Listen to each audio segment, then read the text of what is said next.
Yeah, o ito, yung sunod, mga kababayan. Dito tayo kay Sara Duterte at kay Bato de la Rosa. Ano ba yan kay Sara Duterte at kay Bato de la Rosa? Mga kababayan, ganito po siya. Bigyan ko po kayong kwento. Nung narinig daw ni Sara Duterte na may warrant na daw si Bato, according kay Jesus Crispin Remulla na ombudsman na ngayon, ay naghanap na daw si Sara ng abogado ni Bato sa ICC. So, nasa New Zealand daw nakabase itong mga abogado na to, or Netherlands ba or New Zealand. Nakabase yung abogado na hinahanap ni Sara para kay Bato. Kasi alam ni Sara na maaaresto na daw talaga si Bato. So, ito po mga kababayan, pakinggan nyo ha.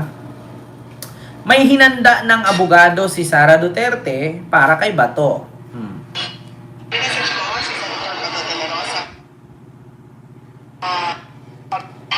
Nagrekomenda na ng abogado si Vice President Sara Duterte para kay Senador Bato de la Rosa kaugnay ng posibilidad na ipaaresto siya ng ICC. May puna rin ang bise sa takbo ng investigasyon sa flood control projects. Oo. Nakatutok si Adrian Prietos ng GMA Regional TV. Noong Abril pa lang daw, sinabihan na ni VP Sara Duterte si Senador Bato de la Rosa na maghanda sa anumang mangyayari patungkol sa kaso nito sa ICC.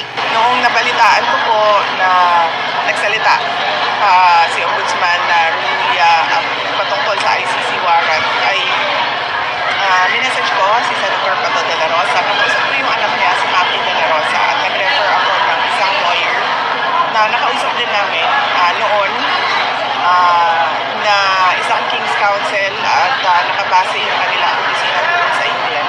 Ilang araw nang umuugong ang mga balitang maaaring ipaaresto si De La Rosa Sa England dahil pala. sa naging papel ito sa madugong war on drugs ni dating Pangulong Rodrigo Duterte. Nagsalita ang pangalawang Pangulo matapos dumalaw sa mga biktima ng bagyong Tino sa Himamaylan, Negros Occidental, kung saan halos 100,000 residente ang naapektuhan.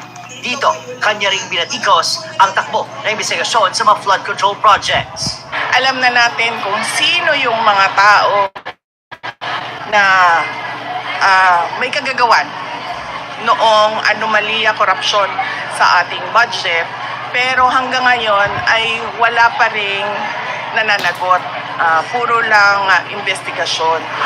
Bukod sa Himamaylan City, pumunta rin ang Vice Presidente upang magdala ng tulong sa Binalbagan, Moises Padilla, La Caseriana, La Carlota City, Bago City at sa Bacolod City. Di ba? So, yun na nga, mga kababayan. So, mas inuna pa ni Sara na pang abogado si Bato. Oo, nakabase daw sa England itong abogado ni Bato. Naku, sino kaya ito? So, ibig sabihin, mayaman nga si Bato. Kasi bakit, di ba, nakahanap na daw si Sara ng abogado doon. Sa England daw nakabase itong abogado na to. At para kay Bato, so magkano kaya ang acceptance fee nito? Pangalawa, magkano kaya ang monthly niyan? Mukhang, magkaubusan. Mukhang magkaubusan ng abogado. Ala, hintayin mo. Unti-unti na kayong makukulong. Unti-unti na kayong malalagas. Naku mga kababayan, Diyos ko po. Nako, nakahanap na daw ng abogado si Sara para kay Bato at nakabase sa England. So, ngayon mga kababayan, magkano kaya ang ibabayad ni Bato nito? Yun ang tanong ngayon, magkano kaya? 'Di ba? Kasi magkano kaya ang bayad? Million per month. Oo, Ma'am Selpa Glory. Alam ko million per month po talaga ito. Kasi bakit? Diyos ko, senador yan eh. Bakit ayaw nila kay Topacio? Naku Friday, hindi naman si Topacio lawyer ng ICC. Hindi nga niya na ipanalo yung mga hinahawakan niya. Puro nga nakukulong. Di ba? Hindi naman siya lawyer ng ICC. Tingnan mo lahat ba naman ang hinahawakan ni Topacio? Diyos mio, Marimar, Puriagaba. Ginoo ko. Maluoy na lang tamaminaw. Di ba? Maluoy na lang yung ko anak magtanaw o maminaw anak niya kay Diyos ko, lahat ng mga gihawakan niya, puro manalo. Wala mang nanalo. Di ba? O, ngayon, bago siyang hinawakan, si Libiste. Ay, naku, Diyos may marimar, ano na naman mangyari dyan? Uy, kawawang Libiste, pinirahan lang. Alam niyo, kung pwede nga lang, mag-aral ako abogado, no? Tapos, di bali nang hindi manalo, basta kumikita ako. Diyos ko naman. Oo, di ba? Diyos ko, naku, ma'am, kung si Tupats lang naman ang kunin eh. Oy, wag na lang sila mag-abogado kasi ganun lang din naman ang mangyayari. Kung si Tupats lang din naman ang kunin, wag na. Oh, hayaan na lang ni Bato mabulok siya doon. Hindi rin naman siya tignan mo naman si Atong Ang. Oh, si Atong Ang ngayon. Nako. Oh, baka naman mga kababayan, nalaman nyo na ba yung balita? Ha? Nalaman nyo na ba yung balita, mga kababayan? Na si Diwata na aresto. Baka naman si Tupats na naman. Yeah, baka si Tupats na naman yung mag-aabogado noon. Na-aresto po si Diwata ngayon hindi pagbayad ng BIR, ng tax niya sa tindahan. Na-aresto po siya. Oh, nakulong po siya ngayon. Oh. Sino naman mag-abogado ni si Tupats na naman? Tanginang yan. Pwede ka naman mag-aral ng law, kaya lang may exam pa bago ka mag-law.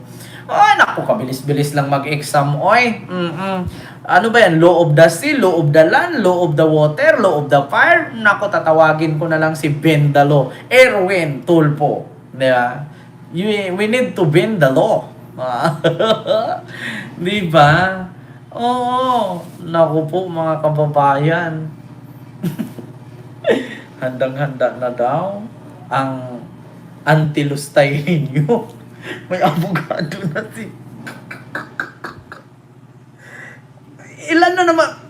Alam mo, sa totoo lang, Bato. Senator Bato, kung nanood ka sa akin ngayon, ganito lang Alam mo, kung wala ka na talagang tsansa at maristo ka nga, makulong ka, huwag ka nang gumastos ng abogado. Total, matanda ka rin naman na, may apo ka naman na, nakita. Total, bibisita din naman yan sa'yo doon. Makikita ka din naman ng mga apo mo, mga anak mo, at ng asawa mo. Magpakulong ka na lang. Tapos yung pera na gagastusin mo para sa abogado-abogado na yan at hindi ka rin naman mananalo. Kasi tignan mo nga si Digong. Mas matalino yan sa'yo, hindi nga nakalaya-laya. Ipaano mo na lang yan? Ipatawag doon, ipamana mo na lang yung pera mo na igagastos mo doon sa dahig. Ipamana mo na lang yan sa mga apo at mga anak mo yan. Oo, kasi kahit gagastos ka ng 1 bilyon, 2 bilyon, hindi ka rin makakauwi. Yung Digong nyo nga, hindi nga nakakauwi na, piskal ako, mayor ako, presidente ako, tangina ninyo. Di ba? Kung gagastos ka lang din naman ng abogado doon, magpakulong ka na lang. Total, nabibisita ka naman. Yung ibayad mo sa abogado, buwan-buwan 150 million, ibigay mo na lang yan sa pamilya mo. Oy, para pag gusto mo magpabisita, every 1 month, every 2 months, pupunta sila doon. Every 3 months, pupunta sila doon. Diba? Ipamana mo na lang yan. Total, malaki naman kang kalubian mo ba? Yung kalupaan mo kaniyugan. Tapos, ipamana mo na lang yan. Oo. Diba? Kaysa magagastos ka pa, hindi rin naman nakakauwi. Si Sara nga, dami nila pira. Di nga nakauwi si Digong. Ikaw pa kaya? Nako, yung Richard Mille mo na relo yan, mabenta mo na talaga yan. Diba? Magpakulong ka na lang doon. Huwag ka nang kumuha ng abogado. Baka sakali pa, pag hindi pa matuloy yung trial ngayong February 23, biglang namatay si Digong, di ba? O di tabla na yung kaso ninyo, wala ka ng warrant na, namatay na yung mastermind, nabalitaan ko pa naman, namatay daw yung kapatid. Di ba? Baka susunod na yung kapatid. So, yun nga, di ba? Di ba ang trial ni Digong is February 23 this year, this month? Paano kung hindi aabot ng 23 si Digong, bilang quits na. Patay na yan, mastermind So, kung ako sa'yo, wag mo na lang gastusin yan. Wag mo nang ipagbayad-bayad dyan sa abogado yung mga yan.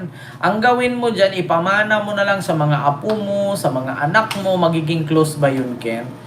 Actually, Mamulay, sa kay Digong magiging close kasi kung mamatay siya. Pero and the rest na mga perpetrator niya, na kapwa niya akusado, hindi siguro. Kasi isa-isang warrant sila eh, hindi naman sila full by group.